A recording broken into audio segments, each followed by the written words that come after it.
Coriander fried rice. Wow. So coriander అంటే కొత్తిమీర మనం చాలా రేర్గా యూస్ చేస్తూ ఉంటాము మెయిన్ ఇంగ్రీడియంట్గా. బట్ ఫ్రైడ్ రైస్ అంటుంది కాబట్టి చూడాలి ఎలా చేస్తావు ఏంటి అని. ఓకే, ఇంగ్రీడియంట్స్ తెచ్చేస్తాను. ఓకే లాస్ట్ ఇంగ్రీడియంట్స్ తెచ్చేస్తాను. ఓకే, సో కొత్తిమీర పేస్ట్ తీసుకొచ్చాం అనమాట. కొత్తిమీర ఫ్లేవర్ అందరికీ ఇష్టం. ఇప్పుడు సపరేట్గా అదే మెయిన్ ఇంగ్రీడియంట్గా చాలా చేసుకుంటూ ఉన్నాము, కొత్తిమీర చికెన్ అని ఇలాగా. So perfect. సో స్టార్ట్ చేసేద్దామా మరి? స్టార్ట్ చేసేద్దాం.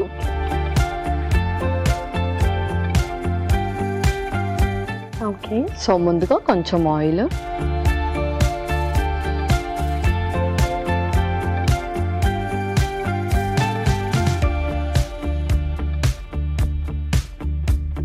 ఇంకొక స్పూన్,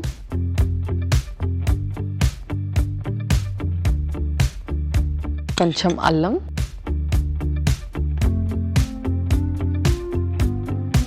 అలాగే వెల్లుల్లి.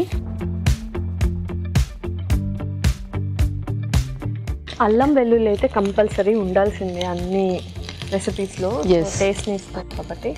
కొంచెం ఎండుమిర్చి కూడా, నెక్స్ట్ స్ప్రింగ్ ఆనియన్స్ కూడా,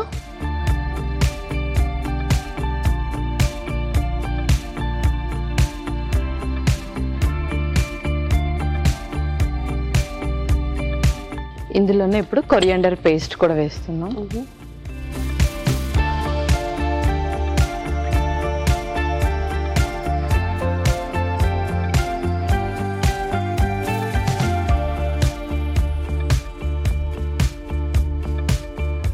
చక్కగా అరోమా బాగా తెలుస్తుంది యాక్చువల్లీ. అవును.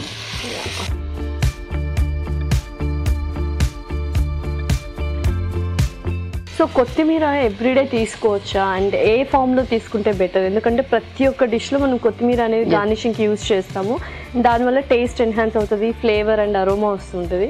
సో ఏ ఫామ్లో తీసుకుంటే బెటర్?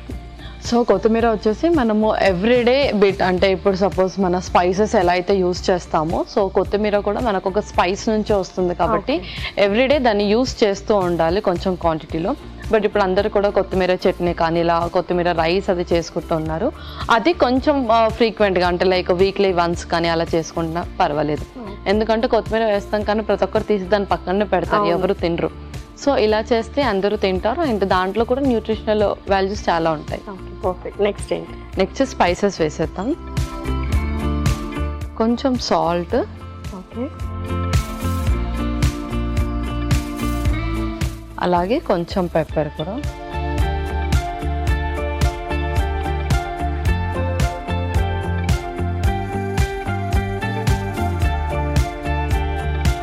ఇప్పుడు కొంచెం వెనిగర్. కొంచెం డిఫరెంట్ యాక్చువల్లీ, ఎందుకంటే కొత్తిమీర అంటే మనకు ఫ్లేవర్ సౌత్ ఇండియన్ ఫ్లేవర్ వస్తుంది కాబట్టి. కొంచెం సోయా సాస్ కూడా. పర్ఫెక్ట్ అసలు. సో ఇంకా రైస్ కూడా వేసేసుకున్నాం. ఇంక ఇప్పుడు రైస్ కూడా యాడ్ చేసేది. బ్రౌన్ రైస్,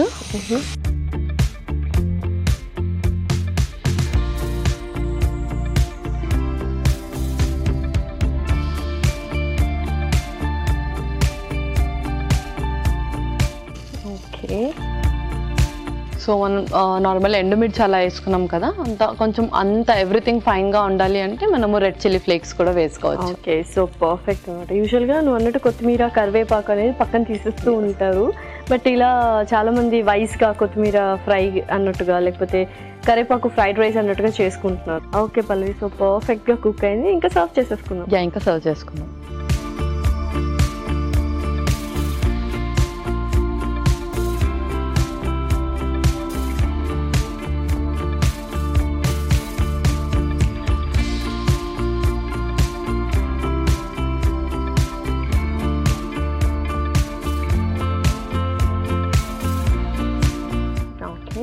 సో కొరియాండర్ రైస్ని కొంచెం కొరియాండర్తో గార్నిష్ చేద్దాం.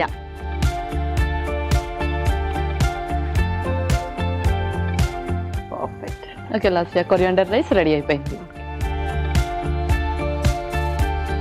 Coriander fried rice ready. మరి కావాల్సిన పదార్థాలు అలాగే తయారు చేసుకునే విధానం మరొకసారి చూడండి. కొరియాండర్ ఫ్రైడ్ రైస్ కి కావాల్సిన పదార్థాలు: కొత్తిమీర paste 1 cup, brown rice 1 cup, ఎండుమిరపకాయలు 3, తరిగిన అల్లం 1 టేబుల్ స్పూన్, తరిగిన వెల్లుల్లి 1 table spoon, soya sauce 1 table spoon, ఉప్పు తగినంత, వెనిగర్ 1 టేబుల్ స్పూన్, మిరియాల పొడి 1 టేబుల్ స్పూన్, నూనె 3 టేబుల్ స్పూన్లు, తరిగిన ఉల్లికాడలు కొద్దిగా, కొత్తిమీర కొద్దిగా. కొరియాండర్ ఫ్రైడ్ రైస్ తయారు చేసుకునే విధానం: ఒక పాన్ లో నూనె వేసి తరిగిన అల్లం, తరిగిన వెల్లుల్లి, ఎండుమిరపకాయలు, ఉల్లికాడలు, కొత్తిమీర పేస్ట్ వేసి వేయించాలి. దీనిలో ఉప్పు, మిరియాల పొడి, వెనిగర్, సోయా సాస్, ఉడికించిన బ్రౌన్ రైస్ వేసి వేగనివ్వాలి. ఆపై సర్వింగ్ ప్లేట్ లోకి తీసుకొని కొత్తిమీరతో గార్నిష్ చేసి సర్వ్ చేసుకుంటే tasty coriander fried rice ready.